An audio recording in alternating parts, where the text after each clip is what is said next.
Welcome to EEL's webinar on the radicalization trends for 2022.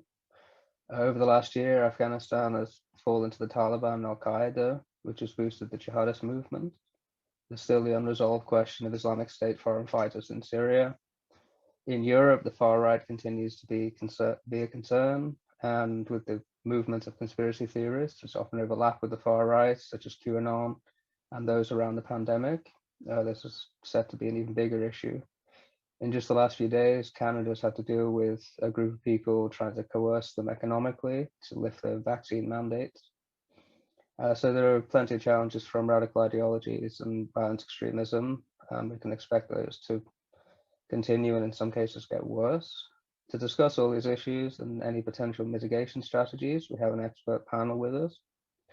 First is Dr. Zahid Ahmed, who's a research fellow at the Alfred Deakin Institute for Citizenship and Globalisation at the Deakin University in Melbourne. Dr. Ahmed is from Pakistan and brings a citizen's perspective to issues of sectarianism and jihadist violence in South Asia. Abdul Basit is an associate research fellow at the International Center for Political Violence and Terrorism Research at Nanyang Technological University in Singapore. He focuses on religious extremism, terrorism, and the security environment in South Asia. He's the co-author of a book entitled Dynamics of Taliban Insurgency in FATA, which is the federally administered part of Pakistan on the border. Wasik is currently finishing a PhD in the War Studies Department at King's College London. Wasik's a founder and ongoing advisor to the charity Muslims Against Anti-Semitism, and is an associate fellow at the Henry Jackson Society. He writes widely on law, Islamist ideology, and the structured terrorist groups. So Dr. Ahmed, if we could go to you first. Thank you very much. Thanks for the invitation. I think the topic is very important, especially the emphasis on mitigation strategies. So far, everyone is concerned, even the ones who initially celebrated the Taliban's victory, they are also, especially in Pakistan, they are also very much concerned about the spillover.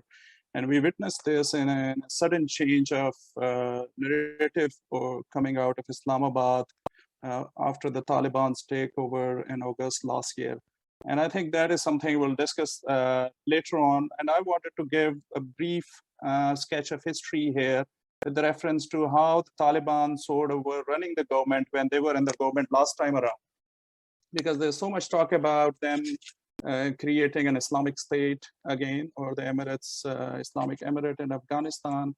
But what were the key sort of events that happened in the 1990s when they were in the government? So as they belong to a conservative Deobandi school of thought, they pretty much implemented the Islamic Sharia or Islamic law, and they prohibited the availability of course, pork and alcohol in Afghanistan in the 90s or up until the collapse of the Islamic Emirate after 9/11. And of course, both are considered haram in Islam or forbidden. And they also forbade music, television, movies, and so on. There were restrictions on girls' education and women working outside their homes, and more restrictions on even sports like football and also, chess and so on. And as many as 50,000 women had lost their jobs or livelihoods during that time, according to many reports. And it was only by the end of their era that they implemented restrictions on narcotics or drugs trade. And that was largely because of its price that had gone down in the international market, and they went after that. And among other very concerning events were, of course, attacks on sectarian minorities, Shias, Hazara Shias, and of course the destruction of Buddhas in Bamiyan. And so that's what happened last time around. So what's going to change now, as we see for the timing that they are playing a very smart game, and because there are bigger challenges in front of them. There are economic crisis, there are food crisis, or you can say humanitarian crisis overall in the country. Last update from the Biden administration is that they are not going to fully release all those Afghan assets. In the US, they are going to use half of them, about like $3.5 billion or so, towards families who suffered because of the 9/11 terrorist attacks. This is something not going to, I think, go very well considering the scale of the economic crisis in Afghanistan. So for the time being, I think the Taliban, they want to manage these bigger challenges. They want recognition and they want economic or humanitarian support from other countries, especially they're relying on Pakistan and some other Muslim countries a lot. And then I wanted to talk about direct and indirect impacts of the Taliban's victory in terms of radicalization and extremism in South Asia, with a particular focus on Pakistan. I'm sure other two speakers will also focus on these issues. So in terms of direct influence, are Taliban directly influencing any like-minded groups in South Asia? I don't think so. They are limited to just Afghanistan in terms of their operational reach, you can say. The Pashtun group and Pashtun nationalism plays a huge role in terms of how Taliban operate as well. So it's a mixture of Pashtun nationalism and then the Deobandi school of thought as far as Sunni fundamentalism goes. And then I think most important issue is of their indirect impact. Indirect in a way that how their victory is going to motivate other like-minded or similar kind of groups or fundamentalist movements or extremist groups beyond Afghanistan. And that is going to be very concerning. We have already seen, as soon as the Taliban took over, there's, Red Mosque in the heart of Islamabad, where the cleric or the head imam, erected the Taliban's flag there. And it was off and on kind of struggle with him and the authorities there who wanted to take down the flag. So there are similar kind of tendencies. And of course, Taliban have these sympathizers.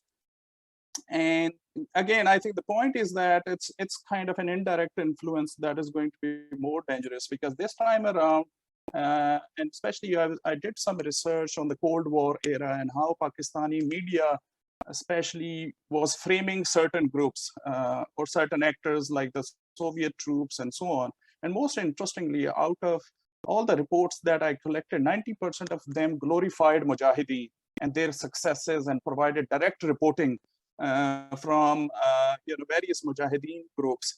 And that was happening back then, and it was a bipolar era. And this time around, they have, as per their own opinion, they have defeated the sole superpower of the world, so which is much stronger narrative in a way that has to be countered or addressed. And then outside of that, there are other dynamics that need attention and that are going to fuel radicalization or extremism more, especially in South Asia. In terms of those dynamics, I think the important one is the shrinking space or freedoms for religious minorities in South and Southeast Asia. And here I'm particularly talking about India and Myanmar. The reality of Muslims' persecution there has been used by extremist groups to mobilize support.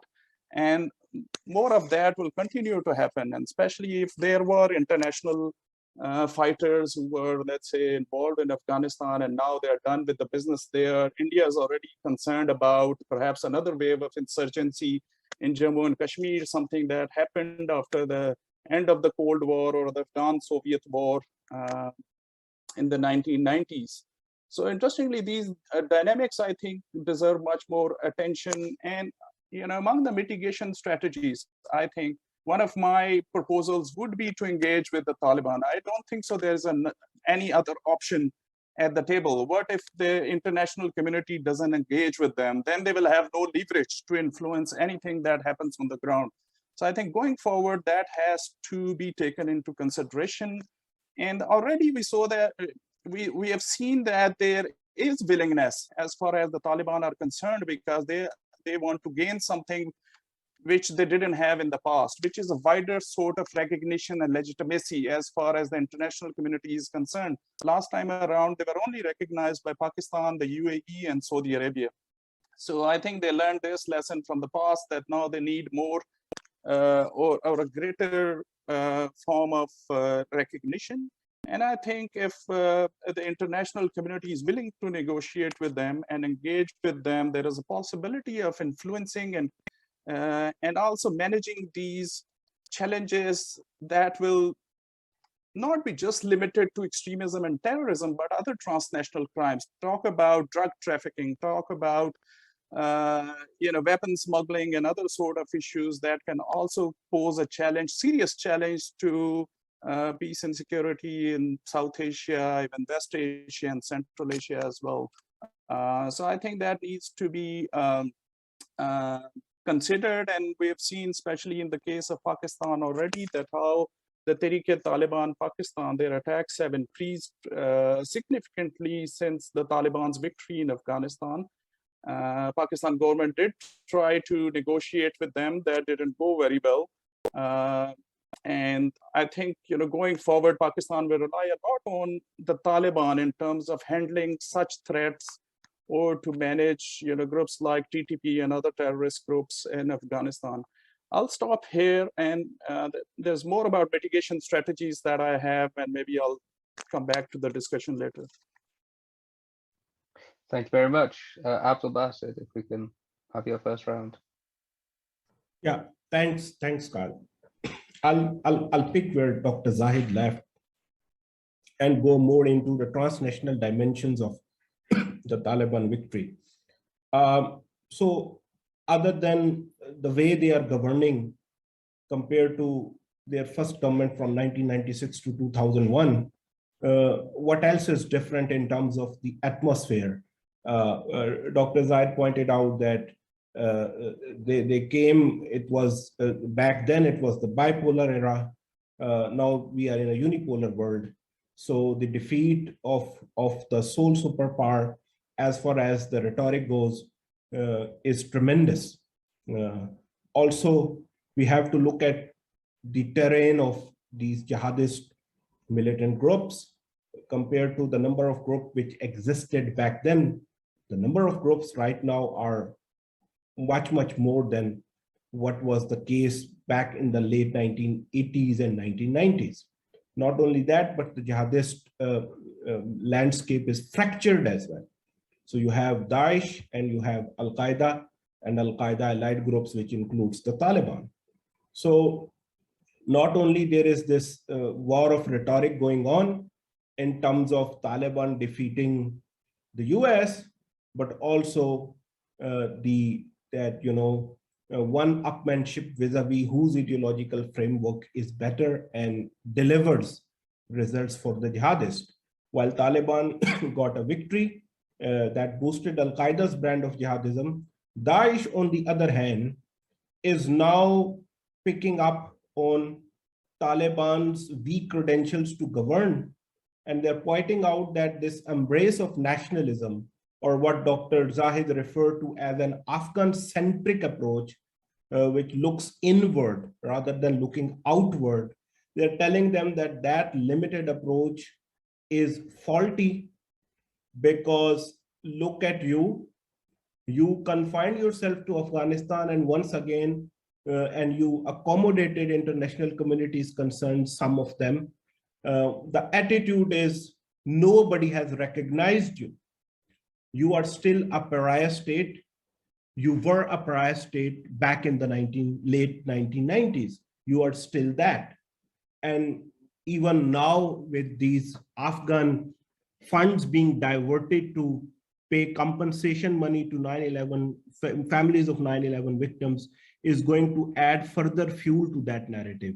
So what they are telling the more ambitious and more hardliner Taliban is that it's not the emirate model, rather it is the caliphate model, and not at the national level, but rather at the global or transnational level, which is the way to go about jihadism. Otherwise, once again, you are a pariah state and your project is going nowhere. Now that rhetoric has a lot of resonance with not only the hardliner Taliban elements, but other groups which are based in Afghanistan. That includes TTP. So all these groups are under tremendous pressure that if this project fails, then the consequences could be more horrendous than having a Taliban government. And there, I believe both the international community as well as the Taliban are stuck in or are prisoners of not only of their own rhetoric, but they're stuck with each other as well. For the Taliban, they promise to be Afghan-centric. They are that, but then they are struggling. And they gave those commitments of not allowing the Afghan soil to be used against any other country, but their track record so far suggests they are struggling on that count as well. And since the US withdrawal, the withdrawal has allowed a more permissible environment for various groups to regroup and revive gradually. So far, they are lying low, but the regrouping continues. For instance, the number of the Islamic State of Khorasan fighters was about 2,200, which has increased to 4,400 or about 4,500 in 6 months. This is according to the latest United Nations Security Council's report. So that is the major threat that the Taliban are facing. So if they continue to be a hardliner organization, then their chances of getting diplomatic recognition or avail humanitarian assistance in the longer run will become limited, and they will be further isolated. And of course, all of these inward-looking policies by the Taliban, where they give precedence to their organizational coherence over the Afghan people, will not go down well with the Afghans, who already, there is no love lost between Afghans and the Taliban. That is an open secret. For the international community, the trade-off is equally stark, very stark equally. They have no choice but to engage with the Taliban. But recognition is, at least as of now, out of question. So you are engaging without recognizing. So if you push the Taliban because recognition would amount to legitimizing a group, then on the other side, you have Daesh. You might push these groups towards Daesh, which is perhaps a bigger threat. But if you don't do it, then you run the risk of legitimizing the Taliban.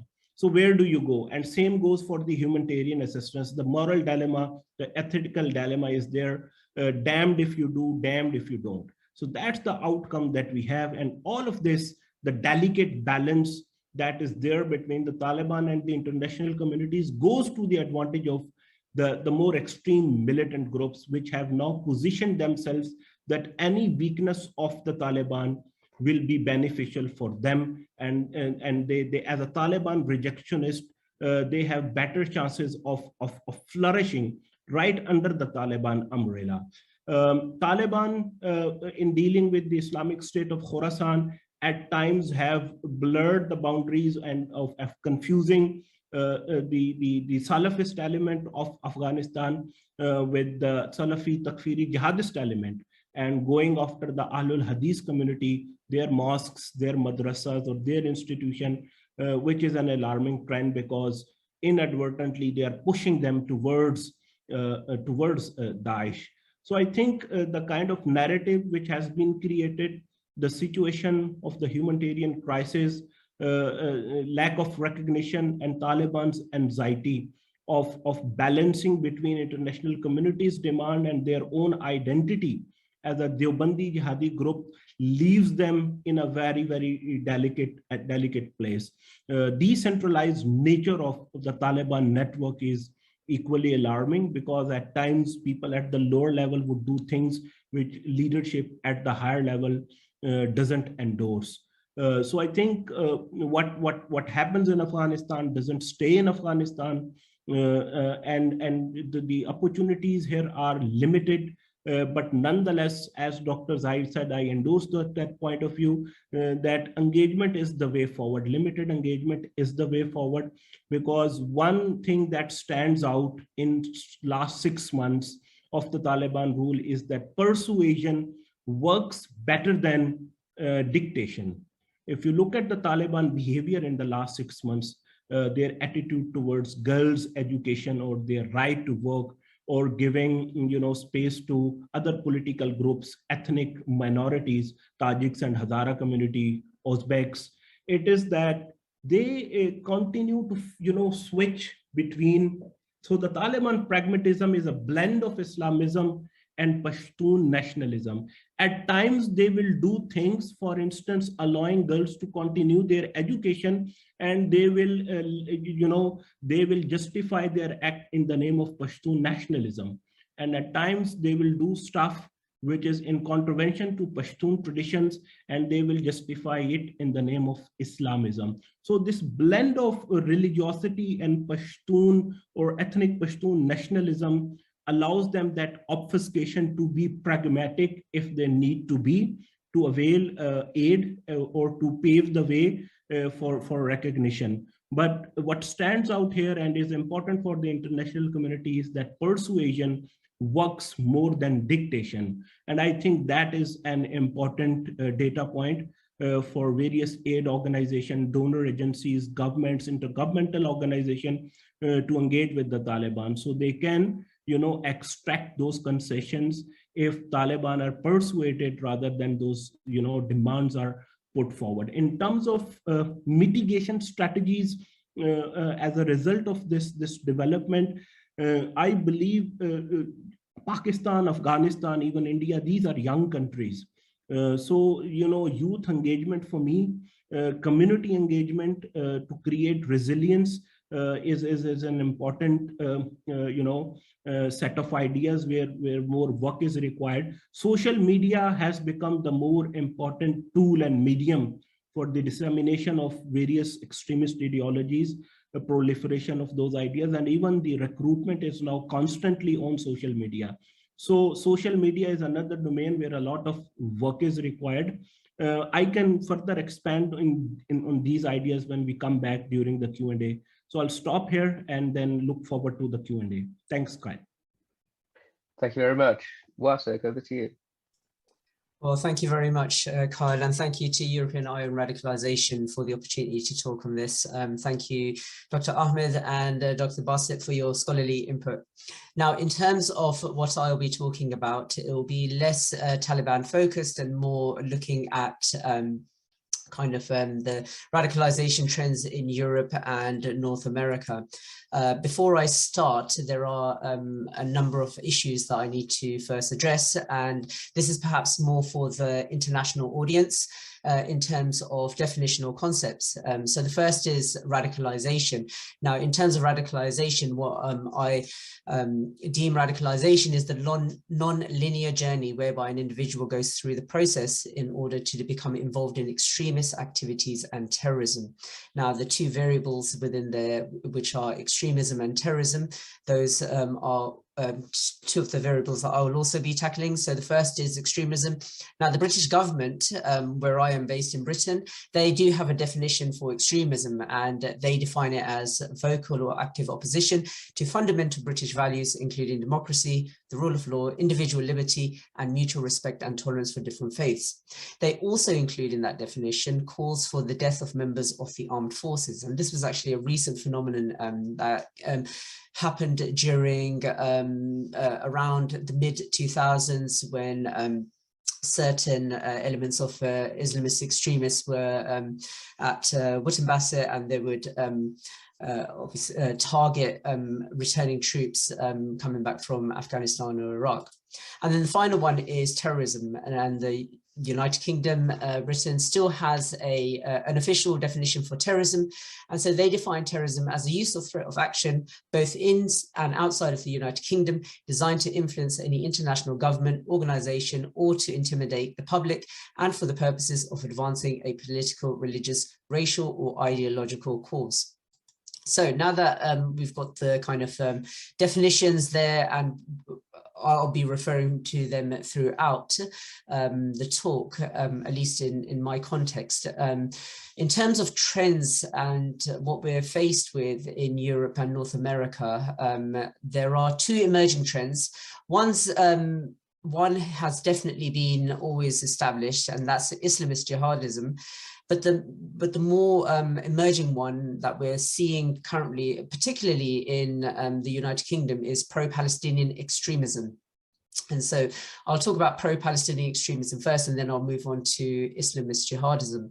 Now, in terms of pro-Palestinian extremism, I define this as the act of advancing the cause of Palestine, either directly or indirectly, using intimidation, protests, and violence. And so obviously one of the questions I suppose your viewers will be asking is, what are some of the ways this has happened, or how will it happen? How do you see it working? So the first one is intimidation. And the key point here is to advance the cause of Palestine indirectly or directly. So that's at the that's the base level. That's what they're working for. So in terms of intimidation, so pro-Palestine Palestine extremists have been able to utilize the culture wars to advance their cause. They have done this by framing the situation between Israel and Palestine as one of power versus struggle. And so for them, what they've done is they've allowed themselves to, or they've been pragmatic enough to understand what's happening in terms of the political and social climate taking place in the West, and have inserted their cause within that to advance it.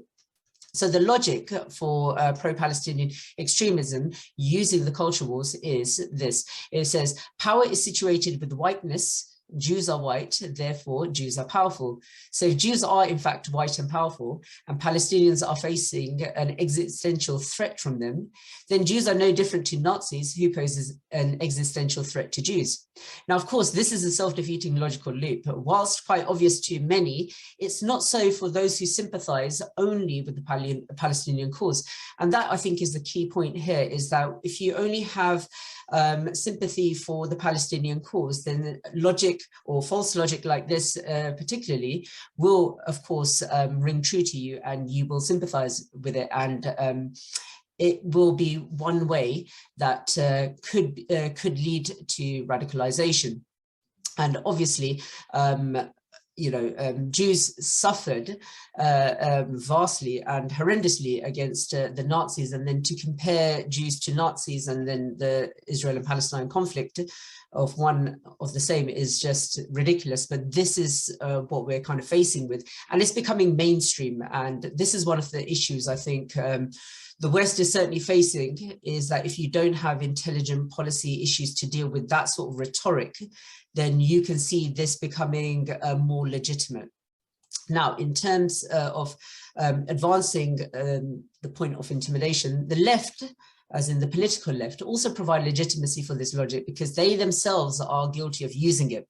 So, for example, when the conflict between Israel and Palestine erupted last year between the months of May and June, Jews in both the United Kingdom and the US felt the negative reverberations of it. Jews were attacked in both New York and Los Angeles. Instead of showing sympathy for the victim, many on the left felt like they deserved it because of their whiteness. And so, because there are some Jews who are visibly white, many on the left consider them to be the oppressors just because of the skin of their color. And by all definitions of racism, that would be racist. But for some reason, that is not. There are many who do not see that concept as being racist, and it does go unchallenged. So it's this legitimacy that gives license to pro-Palestine extremists to continue these despicable acts and to test the waters and take it further. So in terms of taking it further, one of the ways that they do this is using protests. So the second aspect of the pro-Palestine extremism is protests. This is where they are able to use the machinery of democracy to advance their cause. So we know here in the United Kingdom or in Europe, North America, that everyone has the right to protest, providing that you don't break the law through it, and you get all the permits and everything like that. And so what they do is they use this to advance their cause because they've already been given legitimacy to associate Jews with being white, and white being powerful, and powerful being the oppressor, and then anyone else being the victim of that oppression. they use protest then to advance this. So the point that I'd like to make first is that whilst protesting is a right afforded to all in a liberal democracy, this does not mean that one can abuse that right and carry out acts of intimidation and promote hate and anti-Semitism. But this is obviously the case. So I'll give you an example of this. Now, protests were used last year as a vehicle to carry out acts of anti-Semitism and extremism. The Community Security Trust, which is a Jewish charity who record hate crimes against Jews, anti-Semitism, found evidence of such events. So, for example, one individual in front of law enforcement in London said that he was looking for Zionist blood. And this is key here, because it wasn't he was looking for Zionist blood, you know, for a blood transfusion. The context was very clear. It was for violence. He wanted to get Zionist blood. Now, this was happening right in front of police officers, so law enforcement, and they did nothing about it. Okay, and for me, and I'm sure for many Jews out there, and I'm not a Jew, but obviously I am a trustee for the charity Muslims Against Anti-Semitism, this is a massive blind spot for our law enforcement. So that he was allowed to do this whilst unchallenged sends a message that if this is okay to do, then what isn't? So if you can overtly challenge and intimidate Jews in front of law enforcement, then what is it that you cannot do before law enforcement actually starts to take action? So then we have the second variable, which is violence. Another instance of attacks and intimidations can be found in the classic far left framework of shutting down businesses that are seen to be supporting the aggressor. Now, in terms of aggressor, we're still sticking with Jews being considered white, and white being powerful and therefore being the aggressor. So, for example, pro-Palestine protesters sought to shut down the Elbit System factory in Oldham, Greater Manchester, because it supplied drones to Israel. Now, because they see Jews as being white, powerful aggressors, Israel being the homeland for Jews only, this is the messaging that they're sending out. They believe then that anything to do with Israel or to do with Jews or to do with the Zionist state must be taken down. So they took their frustrations and aggressions out on the factory by smearing the premises with red paint, damaging the window, and creating human blockades to prevent the factory from operating. Now, the way that they've done this is a very classic far left protest way. So they're learning from the far left in terms of how to advance their cause. Now, the point here is that whilst they have been successful in their campaign and they got to close this down, what next steps will they take when they are not? So if Elbit didn't close down, what were they going to do in terms of advancing their cause? Because it's what then leads from legal to the illegal. And if they've already been given legitimacy in some other aspects, it's now looking at how are they going to take that any further. And then in terms of the established threat that we do have in the West is Islamist jihadism. Now, Islamist jihadism seems to be a staple now of the UK, unfortunately, and it still remains the #1 threat the UK at least faces. Now, since the 7/7 bombings, where over 50 people have been killed, we have seen almost consistently, year on year, Islamist jihadist attacks against innocent civilians. And why are Islamist jihadists attacking the West? I suppose your viewers, some will know, some won't know. And there are two reasons. The first is that they hold the West accountable for the pain and misery that is happening across the Muslim world. And the second is that it is a duty on them to eradicate any threat against Islam they deem serious enough to take action against. So if you look at the first one, so whether it's the Iraq War, the invasion of Afghanistan, Syria, Yemen, any of those areas, anywhere where it's a Muslim majority country, wherever the West has had an impact or an influence, Islamist jihadists will always see them as being responsible, as well as obviously some of the Muslim leaders there who they consider to be corrupt. And then the second is that anything that they see as a threat to Islam or to Muslims, and this is very much coming from the Salafi jihadi ideology, they need to eradicate it, because anything that isn't Islamic or isn't Muslim must therefore be haram, forbidden. So there cannot be any coexistence there. So in terms of the Islamist jihadism threat, there are two key threats coming from there, and that's homegrown versus foreign terrorists. Now, the first is the threat from homegrown terrorists. This is where individuals are born and brought up in the West, so whether it's the United Kingdom, Europe, or North America, and have gone through a process of radicalization, assessing extremist material, accessing it, and carrying out then acts of terrorism, or influencing others to do the same. The Director General of MI5 confirmed that from the period of 2017, 31 terrorist plots have been thwarted. While he concedes that a growing number are from the far right, the majority remain Islamic extremists. So we can see that even official bodies still consider homegrown terrorists and Islamist terrorists a threat. What's more worrying, though, is that MI5 are aware of 43,000 people who pose a potential threat to the UK. 23,000 of them are currently on the radar. 3,000 of them are considered subjects of interest, meaning they are constantly under investigation. Now, 20,000 of them have been investigated in the past, but still might engage in terrorism.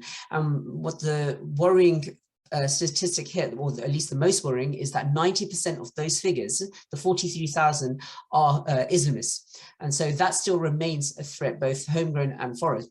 It only takes one individual to kill a number of individuals. Therefore, these subjects of interest need to remain monitored. Now, the Taliban takeover, which is probably where there's a bit of crossover between myself and Dr. Ahmed and Dr. Basit, is that the threat from these Islamist terrorists and the ideological sympathizers is further compounded by the recent Taliban takeover of Afghanistan. Social media revealed a deluge of individuals showing support for the Taliban and suggesting that they should be given a chance, that they have matured, and that in essence, the Taliban are essentially misunderstood. Now, obviously, this is quite strange for many of us in the West who see the Taliban as quote unquote backwards, giving refuge to Al-Qaeda and, carrying out acts of terrorism. And then they've also got their own hypocritical stances in terms of drug trafficking and arms smuggling and the treatment of women, children, and minorities. So for us here in the West, that seems odd to sympathize with the Taliban. But it is here where the extremist figures are placed within the radicalization process to provide individuals with the legitimacy to carry out acts of terror. This messaging that the Taliban have matured needs to be challenged if there is any hope of tackling radicalization and extremism. And then the final one is foreign terrorists. Now, two notable terrorist attacks that have taken place here in the United Kingdom is the Reading attack and the Liverpool attack. And one of the, there are a number of ways that foreign terrorists can carry these, or at least get to this country. And the first is obviously through legitimate means, acquiring a visa and then being able to stay here and then setting up quote unquote shop to carry out what they need to. And then the other one is using the asylum system. So in terms of the Reading attack, so Reading is a small city in the southeast of Britain. There was an individual called Qari Saad Allah. He was a terrorist who murdered 3 in a brutal Reading attack, and he got a whole life sentence. He executed each man with a single knife blow to the back of the head in less than 30 seconds, and he was a Libyan refugee. This attack is very different to some of the attacks that have happened in the past. And in terms of setting that attack up, all he needed was a knife. And so what we're seeing now is a trend of, whether it's in Europe at least, is to carry out terrorist attacks.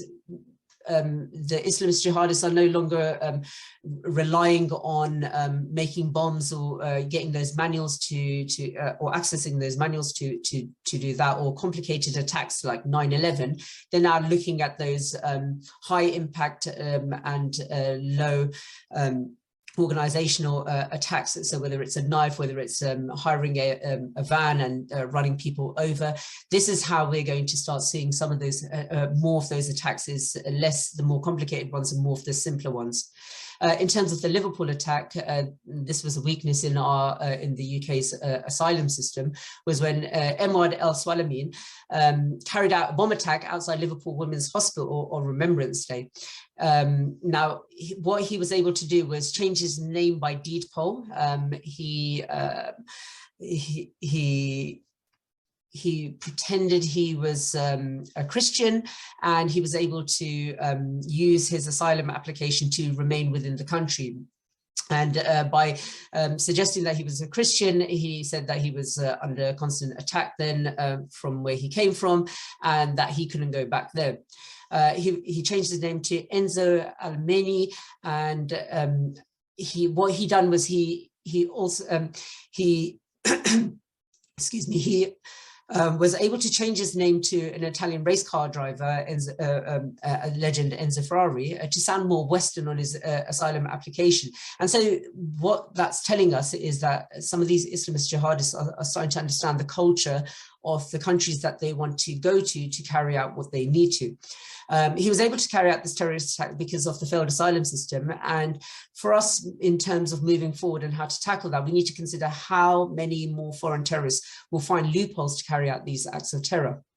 And then finally, we've got our ISIS returnees. And so these could be those who were from here, went to Syria, set up shop there, and then when the Islamic State at least collapsed, they're obviously trying to come back. Now, the threat from both homegrown terrorists and foreign-born terrorists is compounded by the fact that ISIS have decentralized, and many have taken the knowledge and skills they've acquired from there back to their home countries or countries they wish to go to. So it's not necessary that they come back to the countries that they were born in, but they might try to present themselves as refugees and get into some other countries where they can take out these attacks. So they will use this as a way to radicalize others, to carry out acts of extremism and terrorism, or to carry out themselves. And these two issues are what the British government are facing in terms of trends and at least established threats as a result of radicalization. Thank you. Thank you very much. I think if we go around same order for questions. So I wanted to take the first question here, which was, we were talking about the kind of the Taliban and recognizing them, or at least engaging them. And obviously the last time the Taliban was in power, the reason it was removed from power was because it harbored Al-Qaeda's 9/11 killers. Al-Qaeda still swears allegiance to the Taliban. Al-Qaeda's fighters fought alongside the Taliban to get back into power. And now there are Al-Qaeda members in senior positions in the government. The most obvious one is Sirajuddin Haqqani, who's the deputy of the Taliban, and is also, at least by the United Nations reports, a senior member of Al-Qaeda. Presumably, if we were to engage them, the first thing we would engage them on is security aspects, which would be to not harbor terrorists. Which seems difficult if the Taliban is joined ideologically and organizationally with Al-Qaeda. So I'm kind of wondering how we can ever get over the first step to engage the Taliban, let alone down the road getting to recognition. So if I can go to Dr. Ahmed first with that. I think this is the puzzle everyone is faced with. Even the countries that recognize the Islamic Emirate of Afghanistan in the past, they are faced with a similar kind of dilemma. It's like chicken and egg sort of situation, that what has to happen first. So is the recognition important, or is it important just to engage with the Taliban to handle these emerging challenges? And these challenges are very serious, the presence of these international terrorist groups, while as Abdul Basit said, the Taliban have assured everyone that they won't let the Afghan soil be used to launch terrorist attacks on any other country. But do they have the capacity? That's questionable. So we have seen that Islamic State was involved in attacks inside Afghanistan. And it's quite clear that the Taliban, they do not have the capacity to handle many of those groups. And then is the question of them having, some kind of cooperation with some of them. Of course, with Tehrik-e-Taliban Pakistan, there is some evidence that TTP fighters helped Taliban in achieving this victory last year. And, again, if they will keep harboring members of many of these terrorist groups, and Pakistan, why Pakistan has not recognized Taliban, it's mainly because of its concerns that Taliban have some kind of arrangement with TTP, which is an anti-Pakistan terrorist group. So otherwise, I think Pakistan would have perhaps shown more eagerness to recognize them. But as far as my own understanding is concerned, it appears that there is now unwritten kind of consensus among all the key stakeholders that they are not going to recognize Taliban alone. And no one wants to be the first one in this race. Everyone is very, very cautious because they are aware of these challenges. So for example, if on the issue of counter-terrorism, the international community wants to cooperate with the Taliban, but without recognizing them, if they go ahead, what would that kind of an arrangement look like? So it would involve maybe providing Taliban with capacity to handle, these international terrorist organizations, maybe technology, and no one wants to take that risk of further arming the Taliban and make them more stronger without any clear kind of a commitment from them. So I think going forward, these issues will remain on the table, and certain countries have leverage in terms of influence on the Taliban or relations with the Taliban. It appears that, many stakeholders want China to take the lead. But as it is clear, Beijing is very hesitant, despite its geoeconomic interests and, of course, significance for the Belt and Road Initiative. China is very, very cautious at this stage and is not willing to take a lead role in Afghanistan going forward. Thank you. Abdul Basit. What comes first, delinking with Al-Qaeda or the recognition, and how do we get there? Because Al-Qaeda is still allied to the Taliban. We have to look at the US-Taliban deal, which was signed in Doha, or the Doha Agreement signed in February or March of 2020. The wording in that document requires Taliban to make sure that the Afghan soil is not used for terrorism purposes against any other country. It doesn't talk about cutting links or taking action against Al-Qaeda. Cutting links is there, taking action, and I think this is not there unless there are those secret annexures. If it is written there, and I'm not privy to that, but at least the public version of the document which is available doesn't talk about any such thing. The point, sorry, the point I'm trying to make is it becomes complicated right there, that if you are signing an agreement which is vague on Taliban's Al-Qaeda connections, and then we make it a sticking point after they have taken over, we should have been more careful in the first place. And then, as a result of that agreement and the takeover takes place, the Taliban are there, it's a fait accompli. So whether recognition or withholding the recognition is going to, deliver any results, required results on that front, I'm not very sure of that. One indicator is there. If you look at the United Nations Security Council's latest report, it says that the foreign jihadists, the trickle of foreign jihadists to Afghanistan has been negligible, or it's not there. One, because of border closures due to COVID-19 pandemic, and there are other better border security measures by these countries. So the foreign jihadists are not coming to Afghanistan as it was, feared. At least first 6 months suggest that. If that is the case, then the regrouping of Al-Qaeda, there is a big question mark over that.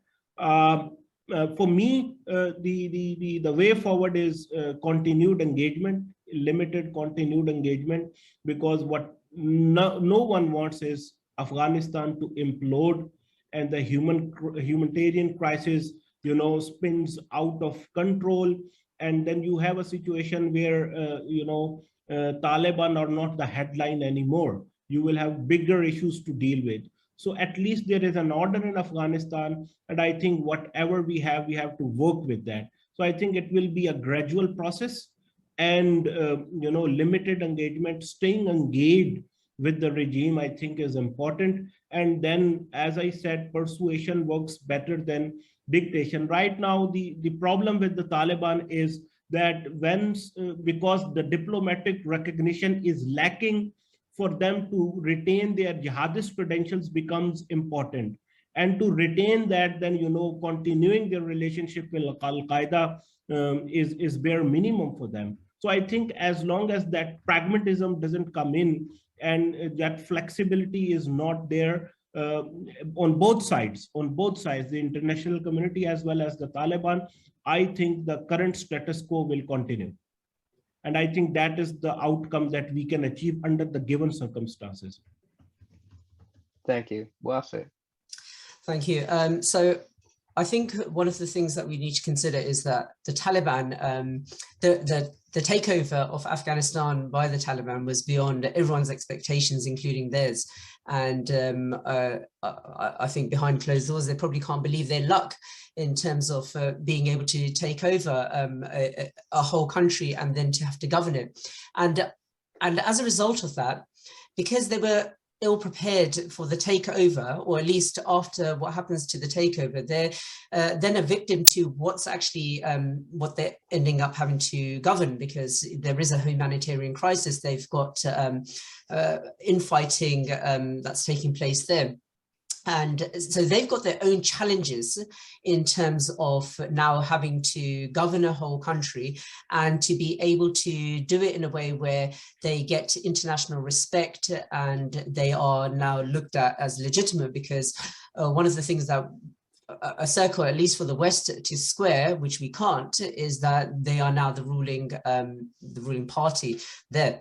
So that's something, at least for us to consider, is that although we will need to engage with them because they are ruling the country, that engagement can be done in a way that can suit both parties, at least. So the Taliban are going to need help in terms of eradicating or at least limiting the humanitarian crisis. This is where the West can come in, and it will need a lot of perhaps diplomacy, using some other nations who can perhaps broker that deal with them. But the Taliban have their own problems there, and I think that's probably more pressing for them than engaging with the West, at least for the time being. I'd also think that I think one of the other scholars touched upon this, is that they are going to need to have a more of a diverse cabinet at the very least, and bring some of the minorities involved who bring that expertise that the Taliban don't have. So unless the Taliban are able to recognize their own weaknesses and draw strength from other areas, they're not going to perhaps survive in terms of ruling to an extent where the citizens of the country are at least having a somewhat enjoyable life. But yeah, I think that's a key point now for the Taliban. But then there are other aspects of this, and that is that if we do engage with, at least if the West does engage with the Taliban and they do start getting better at governing, they could self-regulate themselves. And this is a key point, I think, that could work, because they're going to need to deal with other countries in terms of trade, in terms of security, and I'm not entirely sure they've fully thought this through. In terms of taking over the Taliban, it's in terms of taking over Afghanistan, it's a lot more complicated than perhaps they've perceived. And if one of the aims of Islamist jihadism is to take over the world, that's not really going to happen realistically. And even if you take over a country, again, you're still having to deal with the rest of the world. You can't just deal with one or two countries and think it's okay. Thank you, Wasim. I think the question's finished on is the far right and the kind of the relationship it has with jihadism. In a sense, I think some people would call it reciprocal radicalization, but the far right and the jihadists often reinforce the narratives of each other and are very happy to present that binary. How do we think that will play out over the next 6 months or a year with the kind of the trends in Europe and the trends from Afghanistan and from Pakistan and other places? If we go first to Dr. Ahmed. This is an interesting question, and when you were asking this, I was thinking of recent local bodies elections across the border from Afghanistan and Khyber Pakhtunkhwa, and interestingly, the Islamists have actually won significant number of seats there, and it wasn't, it was beyond anyone's expectations that would happen, because Imran Khan's Pakistan Tehreek-e-Insaf was, had won there twice general elections and was the leading party. So there could be a range of issues. It could be because people are dissatisfied with the overall level of bad governance in Pakistan and in that province itself. But some have also alerted to these developments in Afghanistan and how that could have also played a role in this victory of right-wing elements in Pakistan. I would perhaps lean towards both ways, bad governance and what has happened in Afghanistan. I think it's a combination of those factors. If this has happened in Pakistan, it can happen in, I think, other parts of the world as well.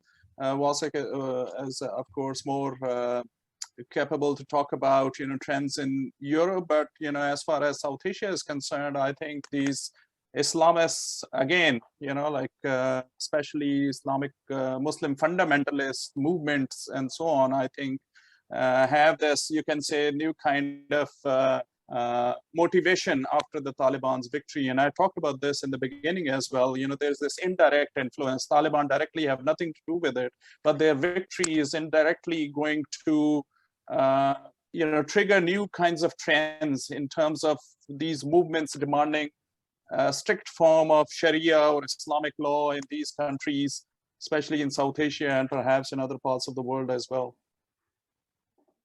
Thank you very much. If we go to Abdul Basit. Interesting question. I think reciprocal radicalization is a reality. We have seen evidence of that. We have seen admiration of the far right, which is anti-status quo, anti-establishment. The defeat of the US was a point of jubilation for them. So the admiration for the Taliban is there, and they have learned a lot from each other. So the organizational learning is there.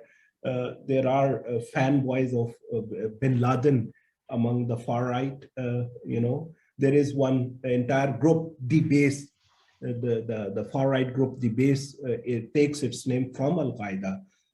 I think because there is this overall surge, as Dr. Zahid said, there is an overall surge of the far right, whether it is the Islamist far right or the Western far right, various hues and stripes of, Western far right is very diverse, complicated. I think would know better.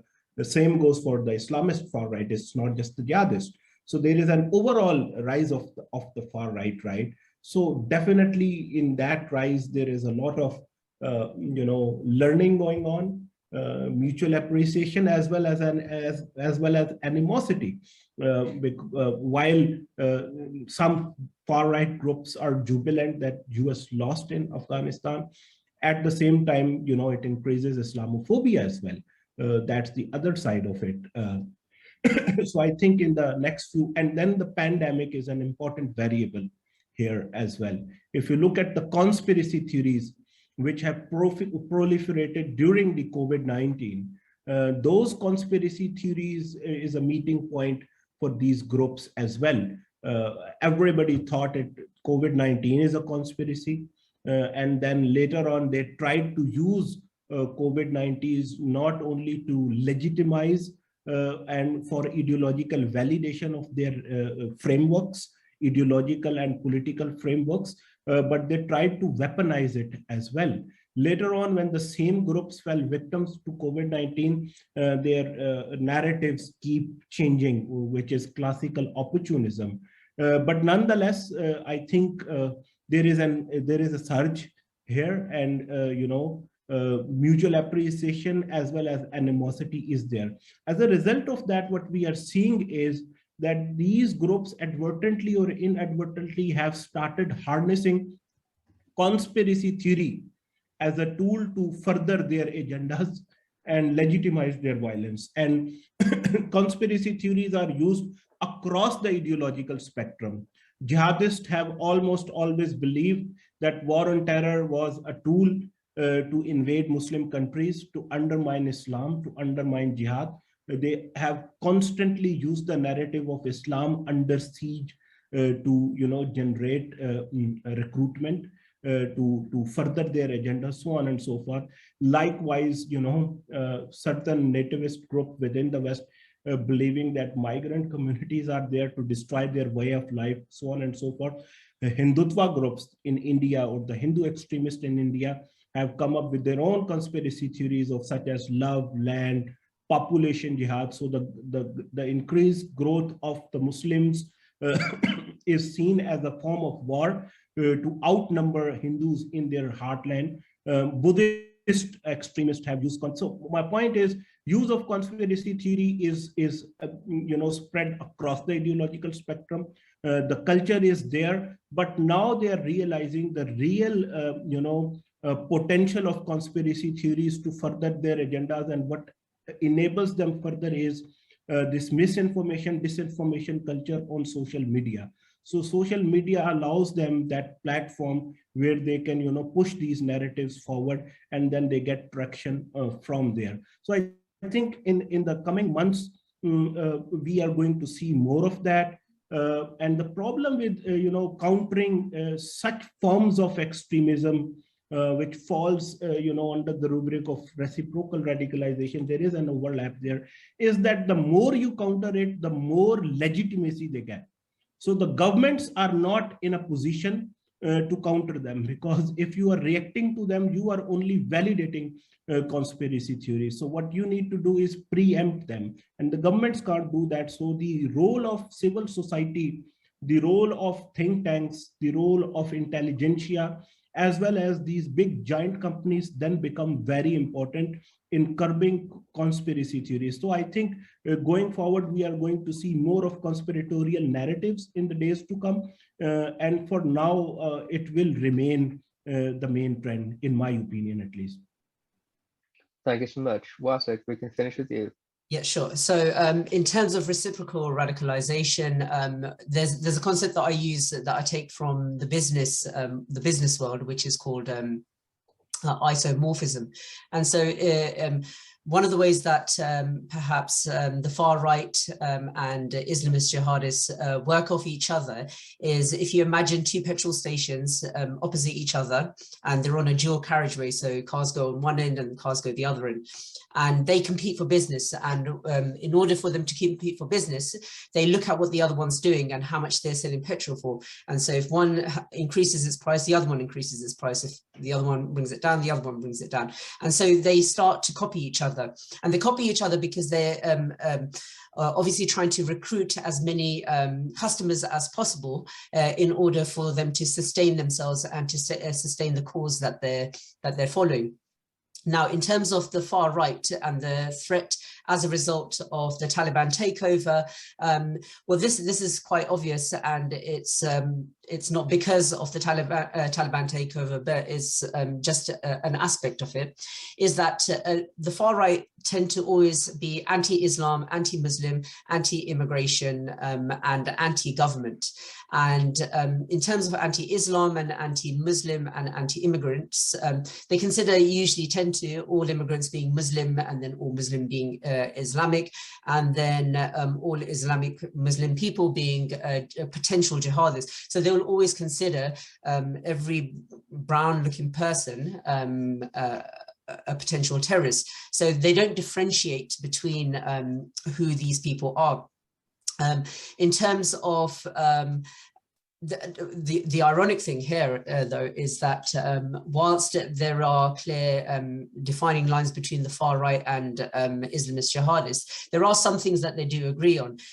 One of them is being the West going into Muslim majority countries and actually intervening. So whether it's intervention, they will always consider it to be an act of imperialism. So for the far right, it's like, don't send our troops over there. You're sending them there for a war that's got nothing to do with us. Why are we getting involved in other people's business? And then for the Islamists, they'll be like, okay, why are you coming here in the first place? This is our problem, or it's got nothing to do with you. Stay out of our way.